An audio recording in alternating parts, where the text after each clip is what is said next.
Carolyn says, but it's okay, we like her. I have known Carolyn for ages, and Carolyn founded the Gender Wellness Center up in mid-New York, has trans family, has trans everything else, and is a specialist in transgender youth. So I've invited her here because she can tell us how her patients feel, how the erasure is affecting them, because we need to listen to that and understand what the Trump administration is doing and how it's affecting our youth. Carolyn, I'm going to make this real short for you because, you know, we're friends. You're back in the center, Carolyn. Thank you. I'm Dr. Carolyn Wolf-Gould, and my pronouns are she, her. And I'm with Kay Strode, who works in our office, also she, her pronouns.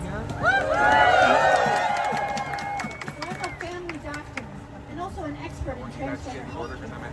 I've been caring for trans people of all ages in our small clinic, in our small town in upstate New York since 2007. And a trans man called my office saying he'd moved to the area and asked if I would take him on as a patient. So many of you have had that experience, right? You called and asked the doctor to take care of you and they say, sorry, I don't know anything about it.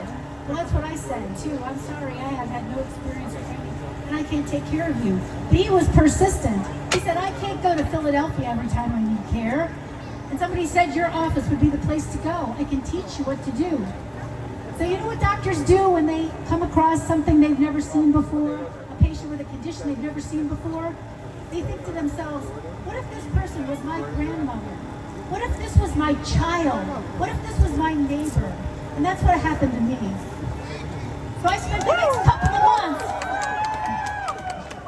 reading everything I could about trans health, and I was ready to be the expert when that person arrived.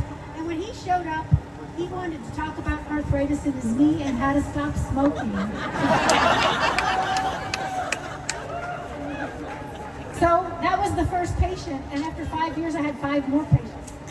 And then I think in 2012 or 2013 something happened in the underground and people just started to arrive in droves. I think we had about 350 in 2013, and that was when I realized we had to make a center because we were one car crash away from not having any gender care in our area.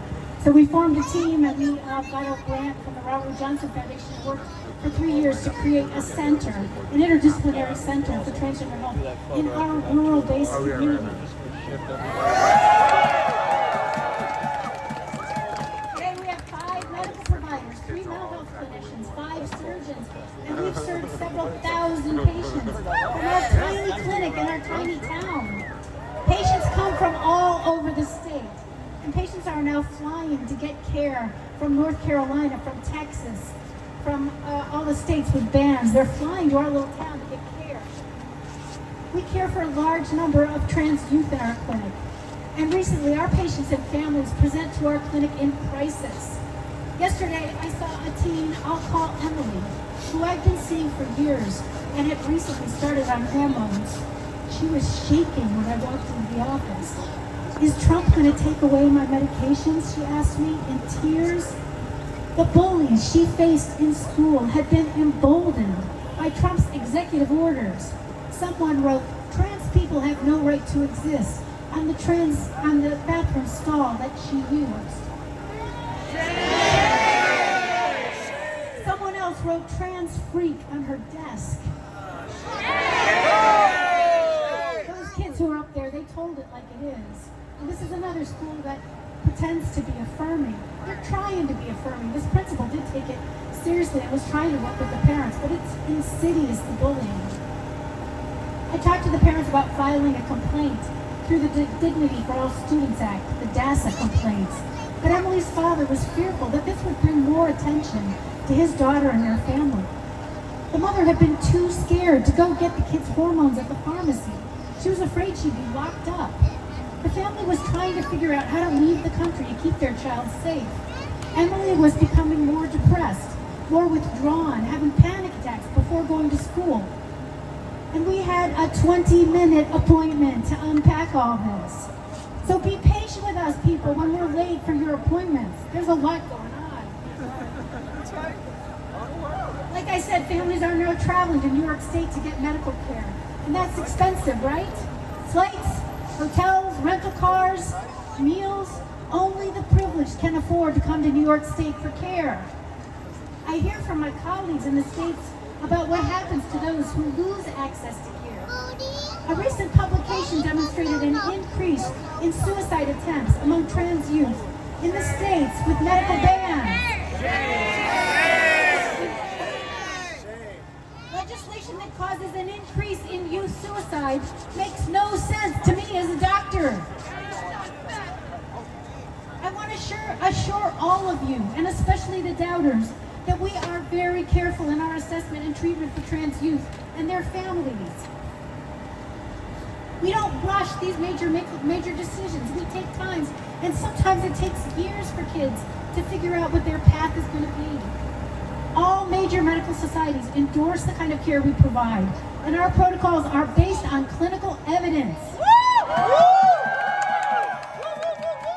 Legislators with no medical expertise must not be allowed to create medical protocols about a subject they know nothing about.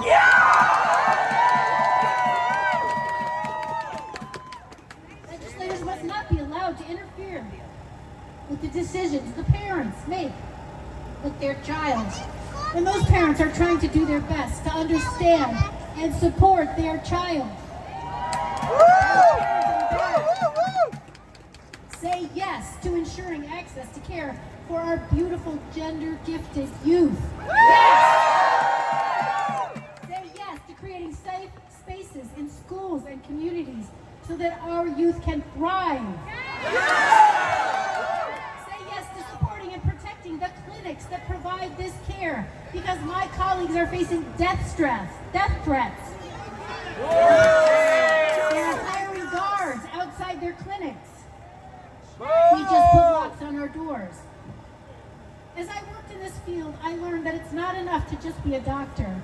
Our trans patients face so many barriers to care that to be effective as a clinician, we have to be professional advocates too.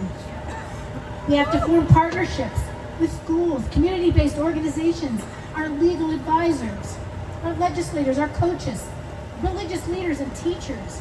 The barriers you people face are rooted in a troubled medical history.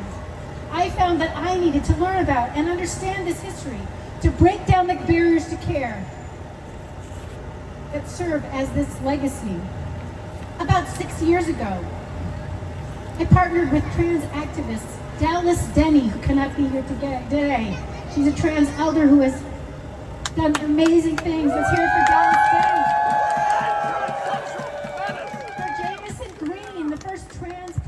Of WPATH,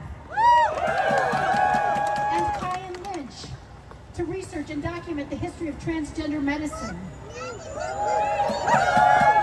I passed around flyers about this book, but it will just tell you what's happening, and it gives a context for what's happening now, what we're seeing happening now. One short story. In 1919, Dr. Magnus Hirschfeld founded the Institute for Sexual Science in Berlin. Hirschfeld was a gay man and a Jew, and a fierce advocate who fought for the rights of homosexual people. He became interested in gender-diverse people and founded the Institute of Sexual Science in Berlin in 1919, where he began to study with compassion people with diverse gender identities. He was particularly interested in people he referred to as transvestites, lumping together people we now refer to as cross-dressers or transgender people. He came to believe that gender identity was inborn and that clinicians could help patients suffering with what we now call gender dysphoria by helping them change their body to better match their mind. Some of the first gender-affirming surgeries occurred in his clinic. Lily Elbe, you've all heard about and seen The Danish Girl.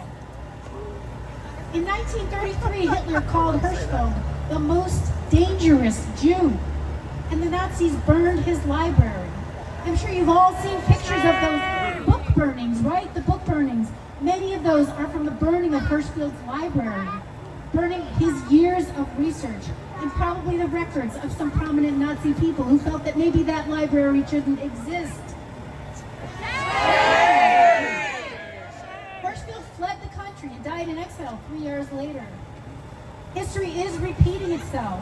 The erasure of trans people from the websites we use as doctors, the NIH website, the CDC website, the HHS website.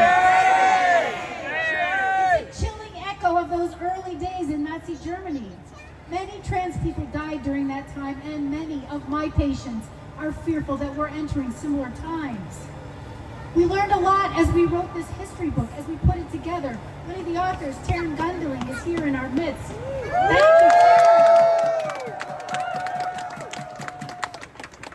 She wrote about Harry Benjamin and Christine Jorgensen. It's a great chapter.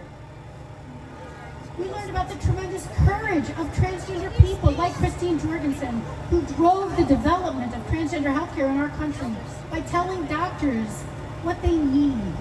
Trump may erase the T in Stonewall, remove the words about gender from these important websites that we use to provide care, but he cannot erase transgender people, their families, their allies, their communities. He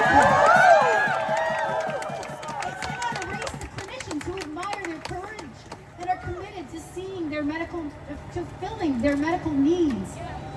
Our hearts are breaking too. The clinicians are weeping.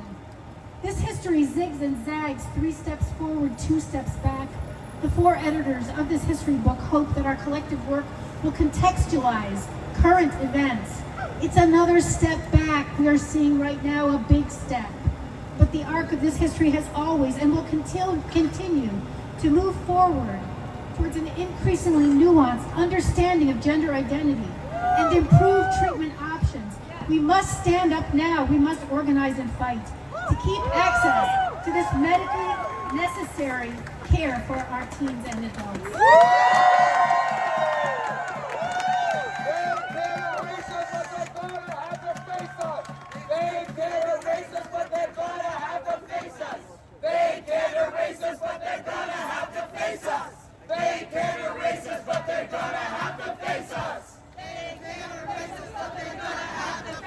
That's right, face us. And you see why we like Carolyn.